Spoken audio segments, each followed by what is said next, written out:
வத்சலா உன் மருமகள் தான் என்று கை போட்டு கொடுத்த வாக்கை தவறுவது நியாயமா அண்ணா? இது வாக்கு தவறுவதா? ஏதோ பேச்சு வாக்கிலே தங்கை கொடுத்த வாக்கும் கௌரவ சபையிலே துரியோதன சக்கரவர்த்திக்கு மெச்சி கொடுத்த வரமும் ஒன்றாகுமா? அது மட்டுமல்ல, எங்கள் சத்துருக்களுடனே சம்பந்தம் செய்து கொள்ள தலையிட்டீரே, இது எனக்கு எவ்வளவு அவமானம் என்று ஆலோசித்தீர்களா? என் கணவரும் என் மைத்துனர்களும் இனி என்னை எவ்வளவு இழிவாக பார்ப்பார்கள். அப்படி அவர்கள் உன்னை இழிவாக பார்ப்பார்கள் என்றால் நீ அங்கு போகவே வேண்டாம். இங்கு உன் கௌரவத்திற்கு ஒரு குறைவும் ஏற்படாது. இப்பொழுது கொடுத்த கௌரவம் போதும் அண்ணா. கடைசியாக சொல்கிறேன், வத்சலா என் மருமகளாக ஆவிட்டால் இந்த வீட்டில் ஒரு க்ஷணம் கூட இருக்க மாட்டேன். கடைசியில் இதுதான் நம்ம உன் மிரட்டல்? எந்த பெருமையும் உரிமையும் இல்லாமல் உன்னை போலவே என் மகளின் பிறந்தகத்திலே விழுந்து கிடக்க சொல்கிறாயா? அக்கா, சுபத்திரையின் விஷயம் அப்படி இருக்கட்டும். நம் குழந்தையின் நிலையை ஆலோசனை செய்யுங்கள். சிறு வயதிலிருந்து ஆசை காட்டியது நாம் தானே. வச்சலா அபிமன்யுதான் தன் கணவன் என்று கனவு கண்டு கொண்டு இருக்கிறாள். இப்போது வேறு யாருக்காவது மனம் செய்து கொடுத்தால் குழந்தையின் கதி என்ன ஆவது? பெண்ணின் நிலை பெற்ற தாயை விட உனக்கு அதிகம் தெரியும். உனக்கும் ஒரு பெண் இருந்திருந்தால் தெரிந்திருக்கும் தாய் அன்பும் பண்பும். ரேவதி, நீ பேசாமல் இரு. என்ன ஆனாலும் சரி, நிச்சயித்த லக்னத்தில் விவாகம் நடந்தே ஆக வேண்டும். இனி இந்த பேச்சுக்களும் பிடிவாதங்களும் என்னிடம் பிரயோஜனப்படாது. பிரயோஜனப்படாதுதான் அண்ணா. அரியா குழந்தைகளின் வாழ்க்கையை அநியாயமாய் கெடுத்து விட்டீர்கள். இப்படி உடன் பிறந்தவள் உள்ளம் நொந்தால் சும்மா விடாது.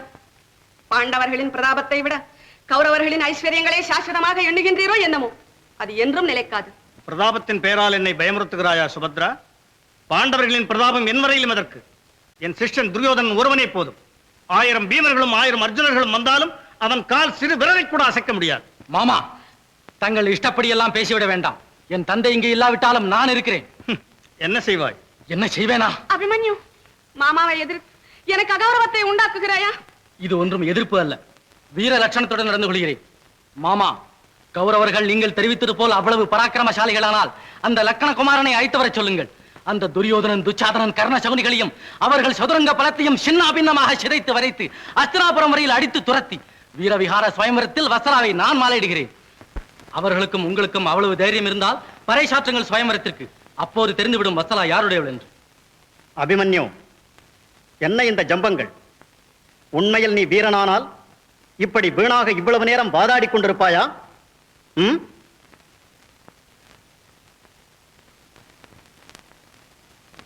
சுபத்ரா, நீ வீரபத்னி, வீரத்தாய், இவ்வளவு கோழையாய் விடுவா என்று நான் நினைக்கவே இல்லை. அண்ணாவின் அபிப்பிராயம் தெரிந்துவிட்டதல்லவா? இன்னும் சச்சரவு ஏன்? இங்கு உன் வார்த்தைக்கு செவிசாய்ப்பவர் யாரும் இல்லை. இனி உனக்கு திக்குள்ள இடத்திற்கு திரும்பிப்போ. அப்படியே போகிறேன் அண்ணா. அற்ப ஐஸ்வர்யத்தை விட அரிய பிரதாபங்களே சிறந்தன என்று என்று மதிக்கின்றீரோ அன்றுதான் உங்கள் வாசலை மிதிப்பேன். நீ எங்கே போகிறாய்? நானும் அத்தையுடன் போகிறேன். நான் உயிருடன் இருக்கும்போதா? இந்த பைத்தியக்கார விளையாட்டெல்லாம் என்னிடம் செல்லாது. வா. அத்தே. வத்சலா, என்ன அது?